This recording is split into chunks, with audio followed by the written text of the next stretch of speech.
Namaskaram. This is a very important video for students who are preparing for your costing exam, especially if you're writing it tomorrow for CA Intermediate Costing.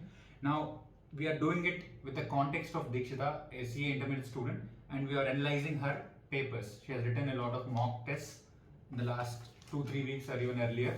So, we're looking at her mock tests and we are trying to understand what are the common mistakes she is making. So, the problem we are trying to address is she has learned the subject. Her subject is good, her understanding is good, her ability to solve the questions is also good. But eventually, while writing the exam, while solving the problems, some or other mistakes are creeping up. So generally, it is tempting to call these mistakes as silly mistakes, but I wouldn't call so because this might cost you written. So that is the reason why you have to consider this with a sense of seriousness. So Mitra, based on your observation, what are the 2-3 mistakes which she is normally or frequently making? The way she's processing the question, Hmm. the answer it is not getting reflected. Okay. In the question paper, she's doing it, but answer there's a format in which you do it. Okay. As an examiner, I need to know how Hmm. you arrived at that answer. Okay. She's skipping certain steps so that Hmm. reduces the quality of the answer. Okay. And if she's making some mistake in between, the entire answer goes wrong because of skipping steps. Okay. Right? So this is a very serious problem. It's not about revising it once more. Now, when I say this, the idea is not to revise it once more. I think this is linked to the flow of thought. When you look at the question, how do you solve the problem in your mind? That's what gets onto the paper. So whenever this happens, please don't think it's as a superficial problem. You have to go deep and you need to think through the steps. One of the easiest ways to do this is go through the MTPs and go through the solutions. Like look at it from the structure perspective. Now this is an MTP solution.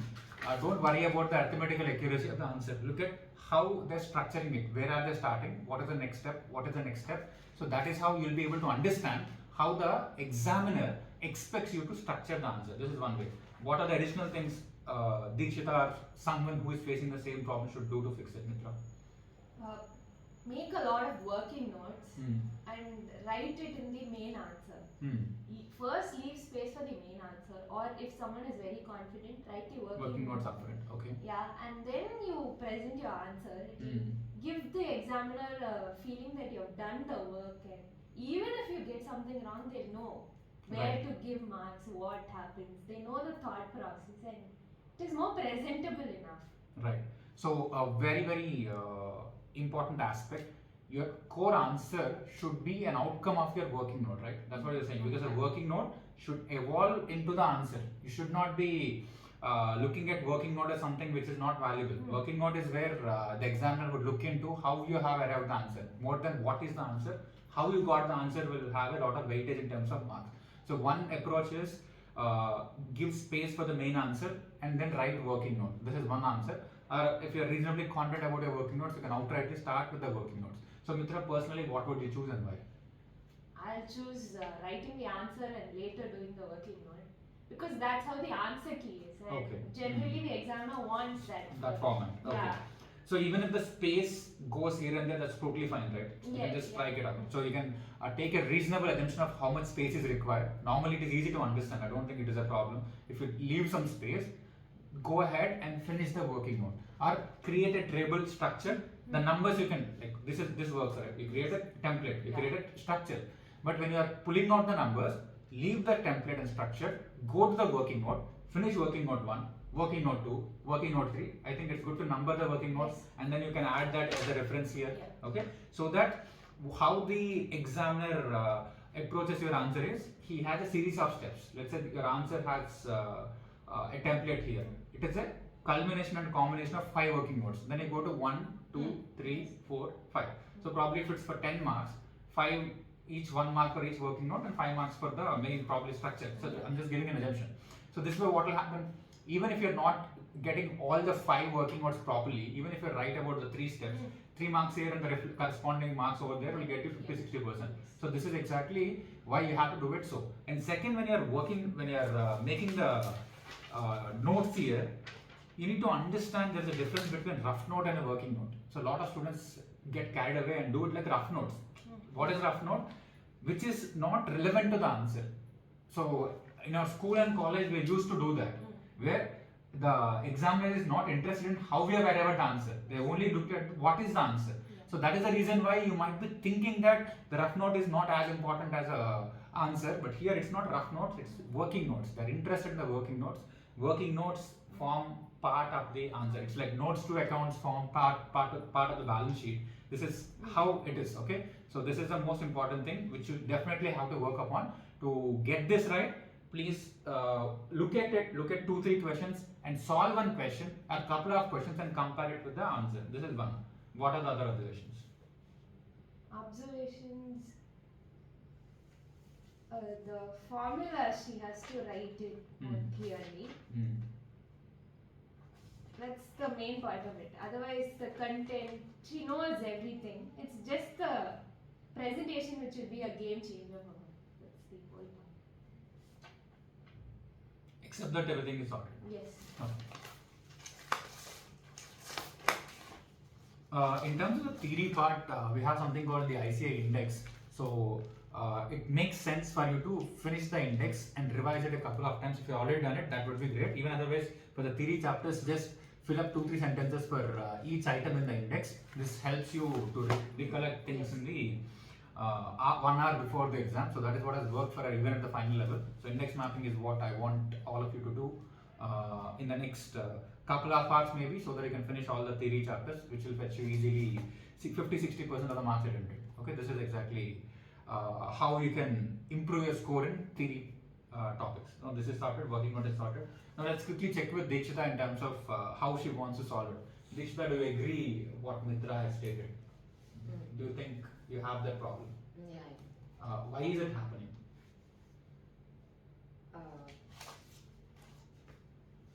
So Mitra is saying you know the answer, but what you know is not reflected in the paper.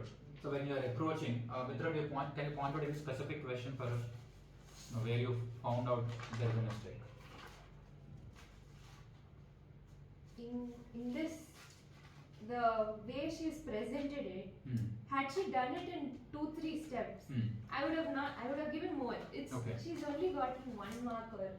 Yeah. So Deekshita, what happened? What was your thought process while you were doing that? Here I actually went wrong with the calculation of ton kilometers. So the calculations that had the calculation based on the ton kilometers went wrong. So yeah, I just need to put like conscious effort like throughout the paper.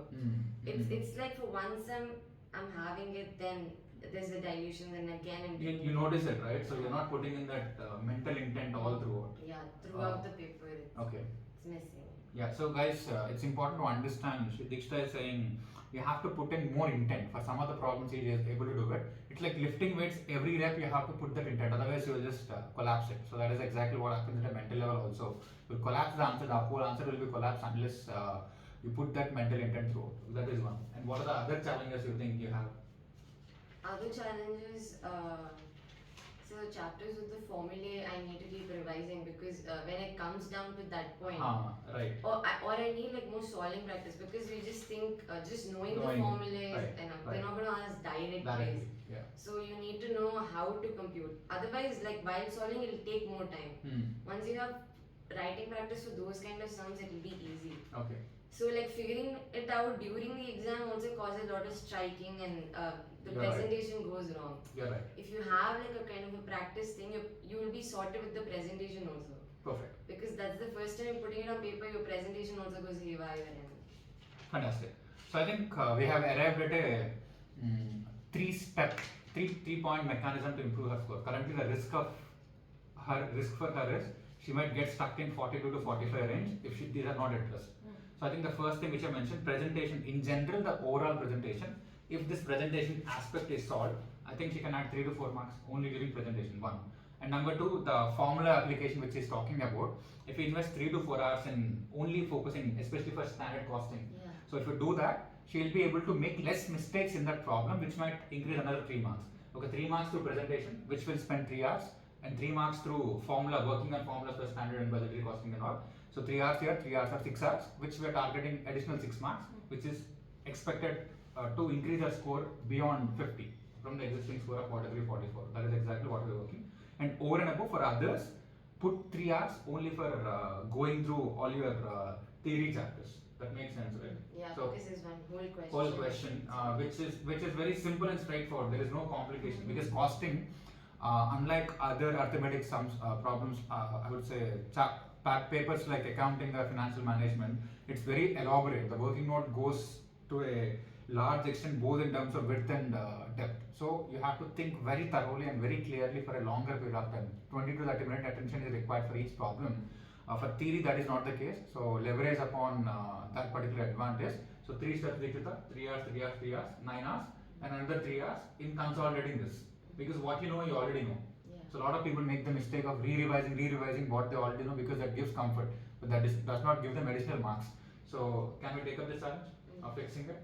Okay. So I hope this video is helpful for you. Just get into the summary of this. Work for 3 hours on the presentation part where you look at the problem, you look at your practice a couple of answers, see what is the gap, and remember that the template, the whole presentation part, 3 hours.